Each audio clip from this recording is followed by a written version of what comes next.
Y quiero precisamente que busque conmigo en Hechos, capítulo 4, versículo 13 al 14. Bien, voy a leer la palabra. Dice así: entonces, viendo el denuedo de Pedro y de Juan, y sabiendo que eran hombres sin letras y del vulgo, se maravillaban y les reconocían, ¿qué cosa? Que habían estado ¿con quién? Que habían estado con Jesús. Y viendo al hombre que había sido sanado, que estaba en pie con ellos, no podían decir nada en contra. Hasta ahí leemos, oramos al Señor.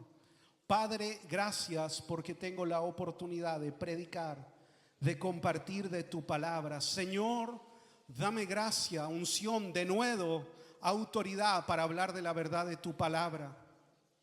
Y que ella sea para cada uno de nosotros alimento, comida, sustento para nuestras vidas, Señor. Guíanos, direcciónanos por medio de la verdad de tu palabra. Siempre necesitamos, Señor, ser renovados, ser confrontados por ella, consolados, animados por medio de la verdad de tu palabra, Señor. Derrama gracia sobre mi vida para compartir lo que primeramente tú has hablado conmigo, lo que tú has hablado en intimidad conmigo, Señor, que sea también de bendición para la iglesia en esta noche, en tu nombre, Jesús. Amén y amén. Como lo dije, nos estamos preparando para la fiesta del Espíritu Santo. Recordamos Hechos capítulo 2, el Pentecostés. Recordamos el bautismo del Espíritu Santo como una promesa vigente para la iglesia hoy. No solo como algo que leemos, como algo que es parte de una historia ya vivida, sino como algo que necesitamos vivir continuamente como iglesia y como creyentes. El bautismo del Espíritu Santo es para todos los creyentes. No es solo para algunos, no es solo para un grupo selecto, elegido. No, la promesa es para todos los que hemos creído en Cristo Jesús como nuestro Señor y Salvador. Para todos los que hemos depositado nuestra fe en Cristo, está prometido el bautismo en el Espíritu Santo. Y es algo que la iglesia debe de buscar, anhelar, desear continuamente. ¿Por qué? Porque volvemos a lo que prediqué hace un viernes o 2 viernes atrás. Si usted estuvo acá, yo prediqué de Hechos 1:8. ¿Se acuerda de Hechos 1:8? ¿Qué dice Hechos 1:8? Con convicción, vamos. Y recibiréis poder cuando haya venido, y me seréis testigos en Jerusalén, en Judea, en Samaria y hasta lo último de la tierra. Esa promesa está vigente hoy. Nosotros somos pentecostales. Creemos en el poder del Espíritu Santo, creemos en el bautismo del Espíritu Santo y creemos que ese poder está vigente hoy sobre la iglesia del Señor. Que las mismas señales, que los mismos milagros acontecen hoy en medio de la iglesia de Dios. Que eso es lo que distingue a esta institución sobre cualquier otra institución humana. Porque si no, solo somos un grupo de personas que se reúnen para tratar de ser mejores personas. Y eso no es la iglesia del Señor. Lo que distingue y separa a la iglesia del Señor de cualquier otra institución humana es que en medio de ella se manifiesta el poder del Espíritu Santo. Que en medio de ella se manifiesta el poder de Dios. Por eso es que se produce en medio nuestro conversiones, transformaciones de vida. Y ese es el mayor milagro que pueda suceder. El domingo yo estuve compartiendo, predicando, y en medio de la predicación pasó gente a aceptar al Señor sin que se haya producido un llamado. Espontáneamente. Yo después hice un llamado al ver aquello y pasó más gente a aceptar a Cristo. Eso no es una obra humana. Eso es una obra del Espíritu Santo en medio nuestro. Porque humanamente uno no puede cambiar o transformar a alguien. Eso es el Espíritu Santo obrando en medio de su iglesia. Y eso es algo que la iglesia debe de anhelar continuamente, desear continuamente. ¿Por qué? Porque lo dice, estas señales seguirán a los que creen en mi nombre. Y las señales precisamente son para eso, para apuntar en una dirección. Cuando usted va en una carretera, usted ve las señales, señaléticas, ¿sí? Y dice, en 500 metros salga, en 300 metros, y ya se pasó, ¿sí? Si no está atento, se pasó. Autopistas en Santiago, uno, si no está atento al cartel, a la señal, se pasó de largo, ¿sí? Y Waze empieza recalculando. Las señales son precisamente eso. Avisos del Señor. ¿Para quién? Para guiarnos a quién? A la persona más importante, a la persona de Cristo. Si la iglesia necesita señales, es precisamente para que el mundo mire y mire a quién, mire a Cristo. La obra del Espíritu Santo sobre la iglesia del Señor es precisamente esa, revelar a Cristo, revelar lo que Cristo ha hecho. Recordarnos la verdad de Cristo, mostrarnos a Cristo. Por eso ocurren señales, prodigios y milagros en medio de la iglesia del Señor. Son señales, ¿para qué? Para que nosotros y el mundo miremos al Señor, a Cristo en medio nuestro. ¿Está conmigo aquí? Y es precisamente lo que Lucas está haciendo. Lucas toma un periodo casi de 30 años en el libro de los Hechos o en el libro del Espíritu Santo y toma pequeñas ventanas de tiempo. No toma todos los acontecimientos que ocurrieron en 30 años. Toma los hechos más relevantes, las señales más distintivas. Y lo que hace acá es tomar un milagro sobrenatural. ¿Cuál es ese milagro? El milagro de la curación del hombre cojo de nacimiento. Por 40 años este hombre estaba imposibilitado de caminar. Cuando usted lea en su casa, tarea para la casa, Hechos capítulo 3, va a encontrar toda la historia.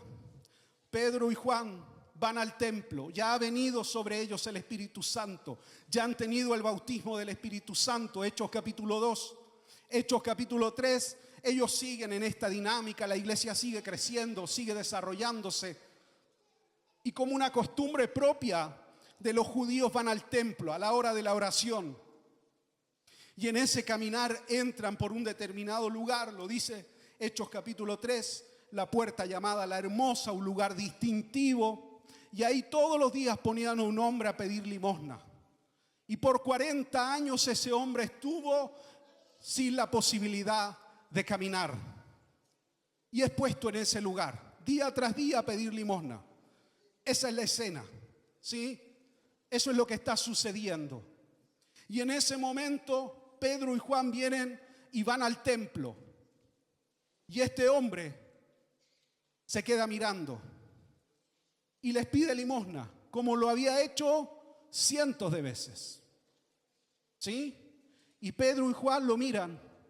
Dice así el relato de Hechos, fijando en él sus ojos, dice. Pedro le dice, mírame o míranos. Y él fijando los ojos le dice, no tengo plata ni oro, mas lo que tengo te doy. En el nombre de Jesús de Nazaret, ponte de pie y anda. Y dice que lo toma y lo levanta. Y al momento, dice el texto, se le afirmaron los pies. Y se produce el milagro. Y dice que el hombre cojo de nacimiento comienza, ¿qué cosa? A saltar, a manifestar que ha sido sanado, a correr. Y Pedro y Juan entran al templo, esa es la escena. Este hombre lo sigue corriendo, saltando, y toda la gente que lo ve lo reconoce. Porque era un hombre que por 40 años había estado en ese lugar pidiendo limosnas. Y lo reconoce y dicen, ¿qué es lo que aquí sucedió? ¿Qué ha pasado? ¿Por qué este hombre ahora, que era cojo, que estaba imposibilitado de caminar, hoy lo puede hacer? Y dice que se llenó la multitud de espanto y de asombro, dice el relato. Y muchos creyeron a la predicación que en ese momento hace el apóstol Pedro para explicar por qué ha sucedido este milagro. Ese es todo un poco el relato de Hechos capítulo 3. Yo se lo estoy resumiendo. Pero lo que impresiona a la multitud es ver este milagro sobrenatural. Y acá viene uno de los primeros puntos de esta predicación. El mundo fijará sus ojos sobre una iglesia llena del Espíritu Santo. Y esa es tarea de todos los que estamos acá. Buscar esa plenitud, buscar esa llanura. Y buscar que esto que acabamos de leer y que yo estoy relatando no sea una historia contada, sino que sea una realidad vivida hoy. Y ese es el desafío de todos los que estamos acá. Que la iglesia del Señor sea una iglesia llena del Espíritu Santo. Y que en medio nuestro se produzcan estas señales sobrenaturales, conversiones sobrenaturales, milagros sobrenaturales. Pero eso se produce cuando hay una iglesia que tiene hambre de Dios y que está buscando ser llena del Espíritu Santo. Y que tiene un quebranto por la presencia del Señor. Que no le es indiferente la presencia de Dios en medio nuestro, sino que es un deseo continuo del corazón ser lleno y que en medio nuestro se manifieste el poder, la gracia del Señor. Y la multitud le pregunta a Pedro y a Juan, ¿cómo es posible este milagro? ¿Cómo ha sucedido esto? Y dice que ellos posaron sus ojos sobre los apóstoles. Y lo dice Pedro, ¿por qué nos miran a nosotros? Como si por nuestro poder o piedad haya sucedido este milagro. Lo que ustedes están viendo es la obra de Cristo. Aquel que fue muerto ha resucitado y vive en medio nuestro. Y por su poder ha sucedido este milagro.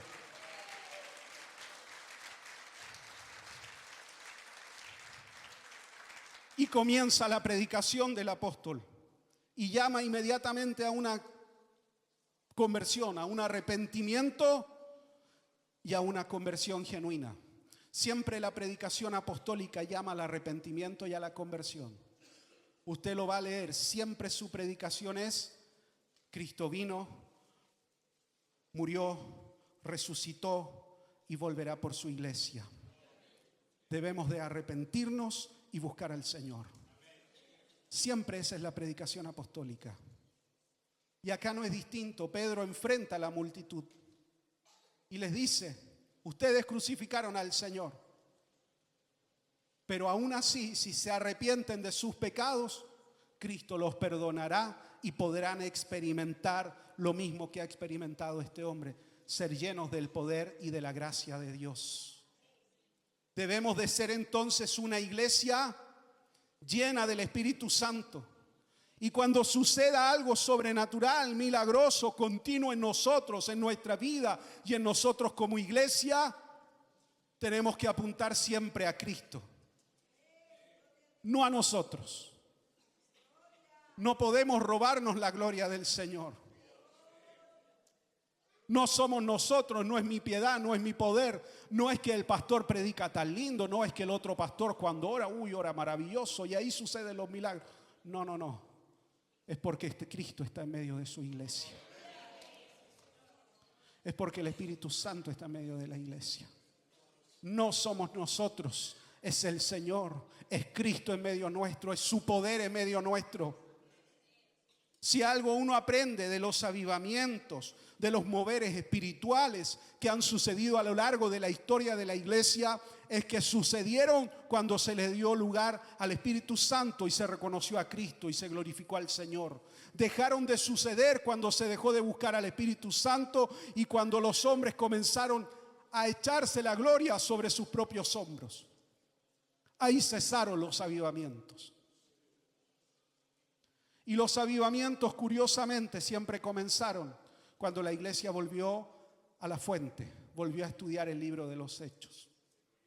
Hoy día le robé un libro a mi papá. Siempre le robo libros. Bueno, nos robamos libros en verdad.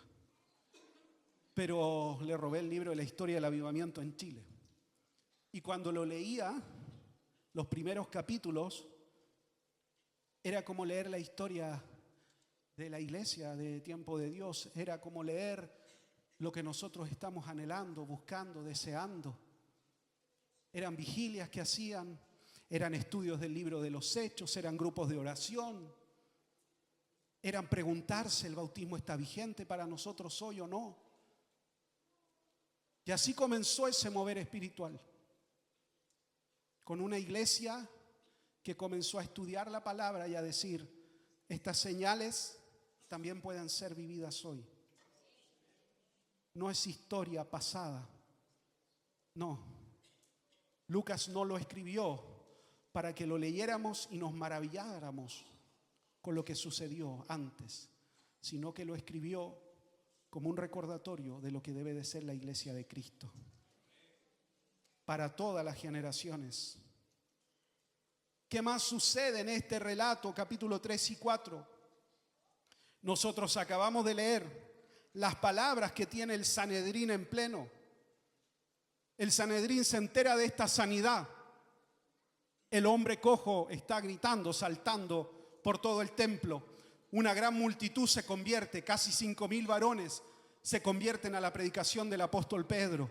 Entonces este alboroto que se causó dentro del templo llama la atención del Sanedrín, de aquellos que tenían la autoridad dentro del templo. Entonces mandan rápidamente a averiguar qué ha sucedido y toman detenido, preso a Pedro y a Juan y al hombre que ha sido sanado. Los tres se fueron a la cárcel para ser interrogados. Y lo que nosotros leemos precisamente es el interrogatorio, lo que leímos juntos al principio de la predicación. Son tomados, quedan en la cárcel toda la noche, al otro día son traídos delante de todo este grupo para ser interrogados. ¿Cuál es la particularidad de esto?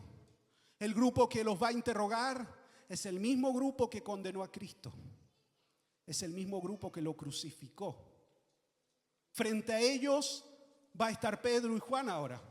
El mismo Pedro que huyó y negó al Señor cuando fue confrontado y le dijeron, tú eras de los que te juntabas con Jesús.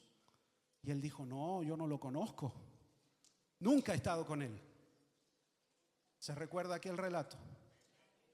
Ahora Pedro está frente a ellos, pero ahora es otro Pedro. Algo cambió profundamente en él. Vio a Cristo resucitado y fue bautizado en el Espíritu Santo.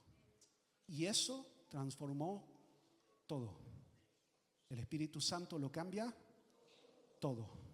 Transformó completamente la vida del apóstol Pedro. Porque dice el texto que Pedro tomó la palabra lleno del Espíritu Santo y comenzó. Y lo primero que les dice a ellos, ustedes crucificaron a Cristo. Ustedes mataron al autor de la vida, les dice. Pero Cristo, o Dios, lo ha honrado y Él resucitó. Y por medio de su nombre es que esta señal ha sido hecha. Arrepiéntanse de lo que han hecho, porque Cristo es el Mesías prometido. Imagínense esa confrontación. El mismo hombre que huyó ahora está confrontando a aquellos. Se pusieron de acuerdo, se concertaron para asesinar a Jesús, para crucificarlo.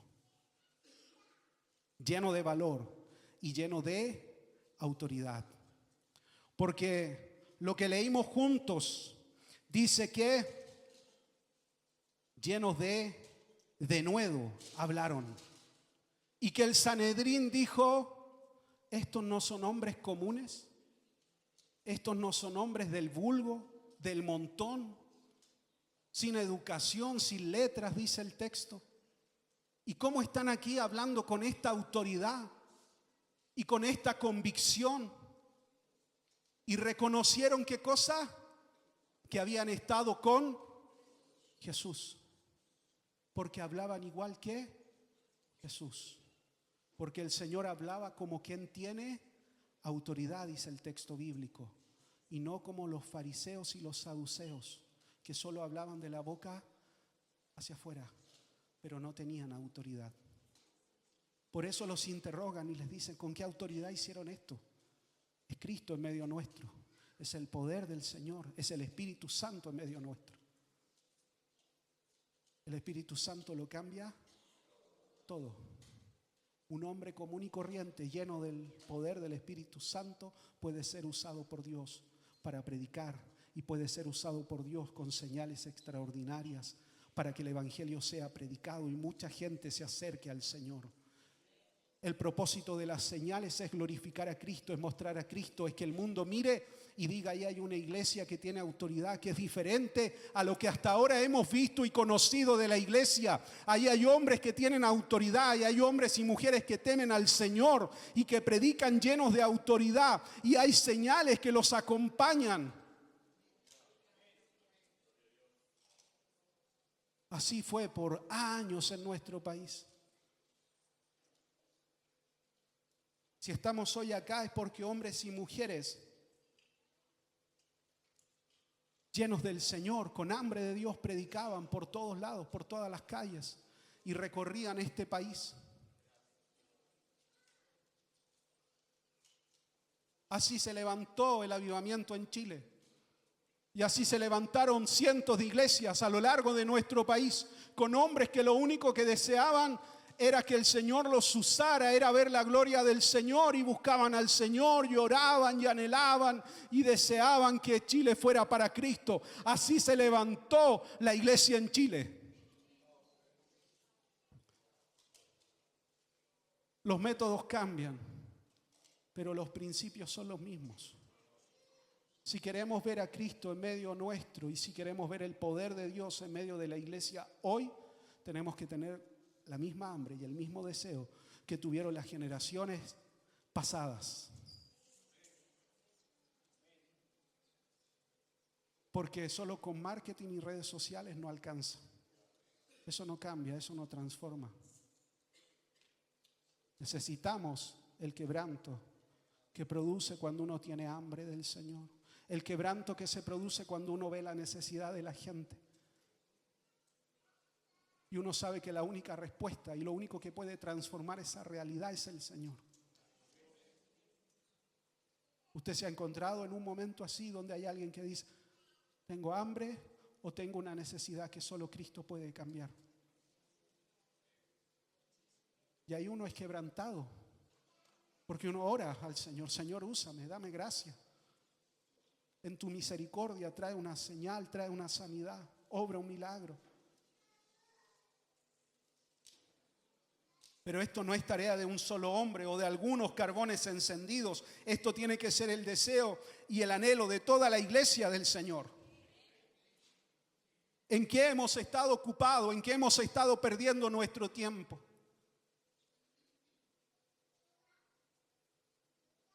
Debemos de invertir nuestro tiempo en buscar al Señor, en anhelar al Señor en medio nuestro. Que cuando la gente entre por esas puertas se encuentre con Cristo. No con un hombre, no con una persona, se encuentre con el Señor. Y eso cambia, transforme su vida. Porque nosotros, insisto, no transformamos, no cambiamos a nadie, es el Señor. La iglesia tiene que ser un lugar de transformación. Que reconozcan en cada uno de nosotros que hemos estado con Jesús. Que hay intimidad del Señor en nuestras vidas.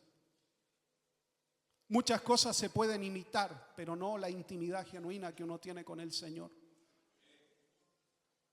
Que se reconozca que hemos estado con Cristo. Que la gente al oírnos, al vernos, reconozca que hemos estado con el Señor.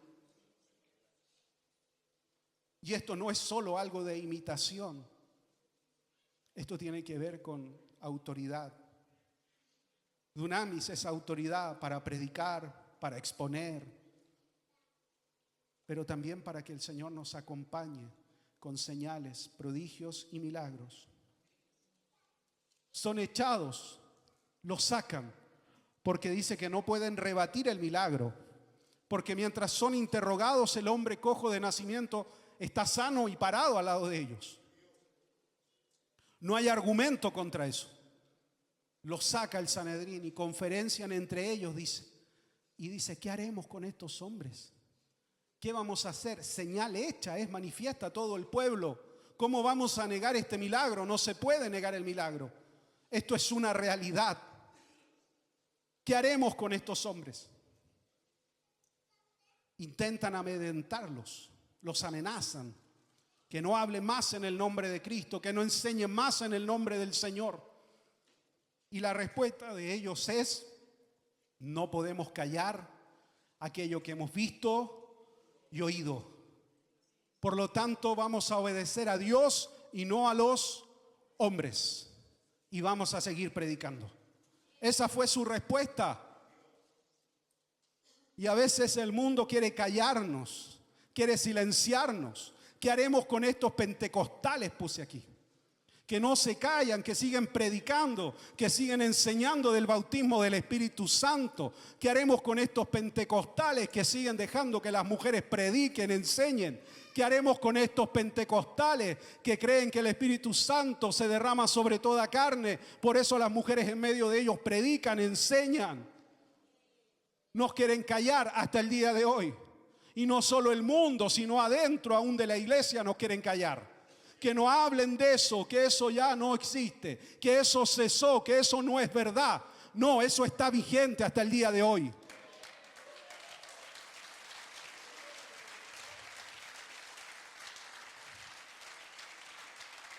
Nos quieren callar. No sirvió antes, no va a servir ahora.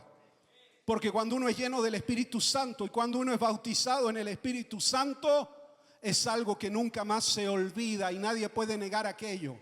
Yo fui bautizado en el Espíritu Santo a mis 16 años. No en una iglesia, no en un culto, en la casa de mis papás. Yo fui bautizado en el Espíritu Santo. Yo desafié al Señor. Le dije: si tú eres verdad, haz algo, toca, acá está mi vida. A mí siempre me hablaron de ti, que tú eras real. Bueno, aquí estoy, toca mi vida. Y yo iba caminando y traté de salir de la habitación de mis papás y cayó sobre mí el Espíritu Santo. Y no había ahí nadie más, yo y el Señor. Y yo caí al suelo, comencé a llorar y a hablar en otras lenguas. Y no podía pararme. Y yo después traté de seguir mi vida igual, pero ya todo había cambiado. Todo había cambiado dentro mío. El Espíritu Santo puede bautizarlo no solo en un culto, en cualquier lugar. Si usted tiene hambre del Señor, Él responde. Él responde, Él responde. Él responde al hambre de su pueblo. Nos quieren callar, no nos van a callar. Porque el Espíritu Santo lo transforma todo. Hechos 4:29 dice: y ahora, Señor, mira sus amenazas y concede a tus siervos que con todo denuedo hablen de tu palabra, mientras extiendes tu mano para que se hagan sanidades y señales y prodigios mediante el nombre de tu santo Hijo Jesús. Cuando hubieron orado, dice, el lugar en el que estaban congregados tembló y todos fueron llenos del Espíritu Santo y hablaban con denuedo la palabra de Dios. ¿Qué es lo que acabamos de leer? Pedro y Juan son liberados. No tienen cómo más amenazarlos, amedrentarlos, los sueltan, los liberan y van inmediatamente a ver al resto de la iglesia y a los apóstoles. Les cuentan todo lo sucedido, les relatan lo sucedido y entonces se congregan nuevamente juntos y nuevamente comienzan a orar al Señor. ¿Para qué? Para tener autoridad, para predicar la palabra y que señales, milagros y prodigios los acompañen en esa predicación. Y el lugar donde estaban, dice, tembló, otra manifestación distinta, Hechos 2, y todos, dice, fueron llenos del Espíritu Santo. La llenura no es solo algo momentáneo, es algo que siempre debemos de buscar, continuamente, constantemente, ser llenos del Señor, llenos de la gracia del Señor, llenos del amor de Dios, llenos de autoridad para predicar, para llevar adelante la tarea de evangelizar, para llevar adelante la tarea de la iglesia, llenos del Señor para tener un consejo sabio sobre mis hijos, llenos del Señor para conversar de pronto con mi esposo, con mi esposa. Hay una situación que tenemos que enfrentar. No limitemos lo del Espíritu Santo solo a un momento particular del templo, a un estado, a un momento. No, el Espíritu Santo está para guiar la vida del creyente en todo lugar, en todo tiempo, en todo momento. cuando yo abro mi vida al Señor, Él puede gobernar, dominar todo lo que yo soy. Y Él quiere empapar todo lo que yo hago, todo lo que yo digo, todo lo que yo vivo. Su gracia se quiere derramar completamente sobre mi vida. Hay cosas que solo el Señor puede hacer en el corazón, de pronto, de una familia, que humanamente no son posibles. Y solo el Espíritu Santo lo puede hacer.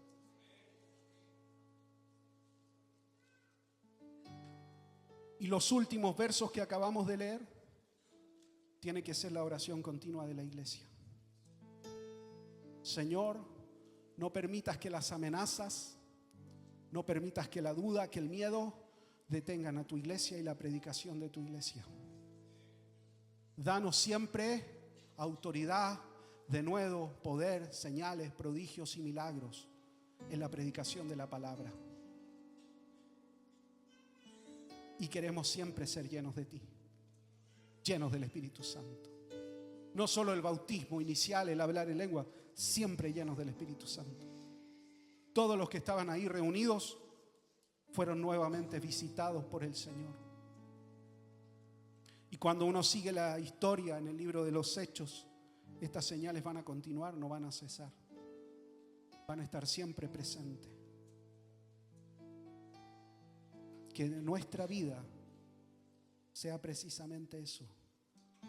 Una señal para el mundo, una señal para la iglesia del poder de Dios en medio nuestro. Que mi historia de vida refleje la obra del Espíritu Santo. Porque hay transformaciones que solo el Señor pudo hacer. Usted es un testimonio vivo. Si usted está acá es por un milagro del Señor, por una obra sobrenatural de Cristo en su vida. Si no, no estaría acá. Yo conozco el testimonio de algunos hermanos acá. Y sé que si hoy están acá amando y sirviendo al Señor, es porque el Espíritu Santo hizo una obra sobrenatural en sus vidas. Si no, no estarían acá. Otro sería su destino. En otras cosas estarían gastando su tiempo, su vida. Pero si hoy están acá es porque tuvieron un encuentro profundo con Cristo. Que eso no se pierda, que eso sea el anhelo siempre de nuestro corazón. Y usted traiga a alguien que no conoce al Señor.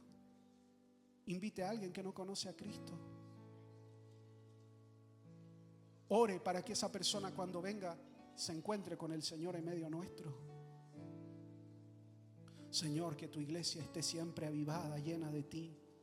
Que cada culto sea un culto lleno de tu presencia. Señor, eso comienza conmigo, con mi búsqueda, con mi anhelo, con mi deseo de ti. Para que cuando llegue aquel que usted invitó, quede impactado, porque en medio nuestro está el Señor. ¿Puede ahí ponerse de pie? ¿Puede levantar ahí su mano conmigo? Oh amado Espíritu Santo, tú sabes el deseo, el anhelo en nuestro corazón. Tú has puesto en esta iglesia una gracia especial y esa gracia ha estado sobre nosotros por años, año tras año, por muchos años. Un anhelo, un deseo de que mucha gente conozca a Cristo. En nuestra realidad nacional como fuera de nuestro país es un anhelo que siempre ha estado en nosotros como iglesia, como congregación. Que ese deseo, que ese anhelo, que ese fervor se despierte aún más. Que en medio nuestro haya una mayor hambre, Señor, por buscarte a ti, por estar contigo, por tener una intimidad profunda contigo, Señor. Inquiétanos a buscarte, a orar, a anhelarte, a desearte, a llamarte, Señor. Inquieta nuestro corazón, quiebra nuestra rutina. Señor, háblanos en el trabajo, camino al trabajo, en la casa. Inquiétanos a estar en tiempos contigo, Señor. A no vivir un evangelio de costumbre, de religiosidad, de tradición, pero vacío de una vivencia diaria, continua con Cristo. Y si hemos caído en esa realidad, Señor, quebranta nuestro corazón. Haznos ver nuestra realidad. Que tú no nos llamaste a vivir un evangelio superficial. Que tú no nos llamaste a vivir un compromiso superficial y no profundo contigo.